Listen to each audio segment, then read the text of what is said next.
So good morning guys! This is Min, your mechanical engineer here in Japan. Wow, energetic yan.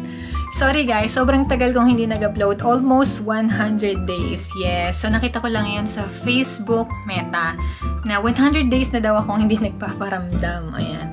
So medyo na busy kasi sa business. Ayan. So for today's video, October 8, last working day ko for this week. And tomorrow, October 9, uuwi kami ng husband ko sa Pinas. Okay, so for this vacation to the Philippines, I'm so excited kasi first, I'm going to attend my friend's wedding, Ginela, in Japan. I know everybody knows her already. Second, it's a surprise actually. My parents don't really know I'm going back to the Philippines. Ayan. So, hindi ko alam kung medyo magugulat sila. Pero, meron kasi akong auntie na napagsabihan ko na nandito na uuwi nga ako because I'm going to attend the wedding. Medyo na-splok daw niya kay Madir, pero sinabi naman daw niya na hindi naman daw siya sure.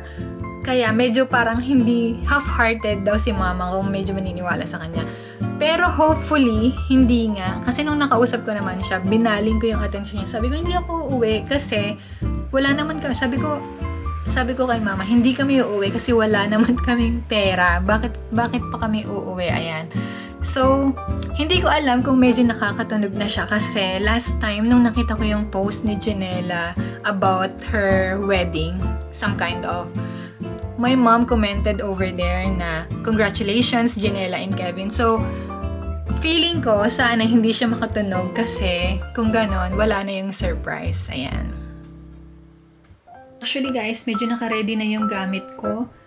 Mga damit ko, underwears, clothes, skincare, nandiyan na sa loob. Kulang na lang yung gadget. Itong hawak ko, need ko pa i-charge to para ma-fully charge siya. And then, memory card, I need to prepare as well. Cellphone no need. Hello guys.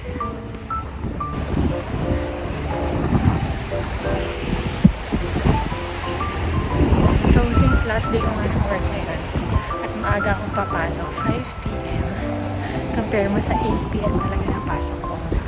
So, bumili ako ng KFC and McDo kasi kakain kami ng mga friends ko na co-workers. Si Queenie tsaka si Jens.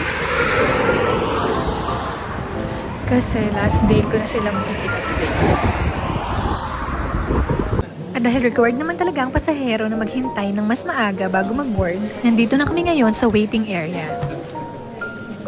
So time check mga Swissy, nakasakay na kami ng airplane papunta sa Philippines. At etong at nag-aaral na naman siya ng Japanese. Ganyan yan mga Swissy kapag nabuboard, nag-aaral siya. At ako naman mga Swissy kapag nabuboard, natutulog ako sa plane. Minsan naman nagbabasa ako ng libro. Kung pwede lang magingay sa airplane, siguro nag-edit na rin ako ng mga vlogs. So parang nga sa flight na to mga Swissy, hindi na kami nag-avail ng check-in baggage. Dahil 9 days lang naman kami. So plano ko manghiram na lang ng damit pang bahay kay mama mga Swissy kasi nga syempre, sayang din yung baggage.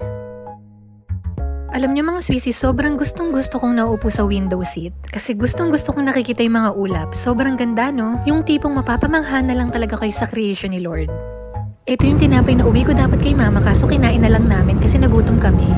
Touchdown, Naiya Terminal Airport. So si Habi, pangalawang beses na niya itong pupunta sa Pilipinas. Nung una nga ay last year, dito kami nagpasko. Tapos ngayon naman, kasal ni Ginela at birthday ni Papa. At hindi ko pala nasabi, wala palang nakakaalam na uuwi kami ng Pilipinas maliban sa aking kapatid. At si Daddy J dahil walang magsusundo sa amin. Uy, kuya, mag-hi ka naman sa akin. Ikaw ang accomplice. Tsaka si Daddy. Hi, Daddy. As usual, daldal kunwari pero matutulog din ako dahil wala pa kaming pahinga. At finally, nakarating na rin kami sa bahay. Happy birthday! Surprise! Tamo, inuwian ko. Kasi love na love kita. Ano ka ba? Napaka-arte mo! Baby ko. Hi, Joy! Give them the cake. Happy birthday! Oh, thank you. Ano naman masasabi mo? Sinurprise kita. Ano ka ba kasi nga birthday? Ano ka ba? Para kang others. Tingnan mo si mama. Mama is crying again. Nakakainis kayo! Bakit naman umiiyak ka? Thank you, Daddy! Bye-bye! much. Kiss mo, tita. Kiss mo, Ninang. Hey, baby.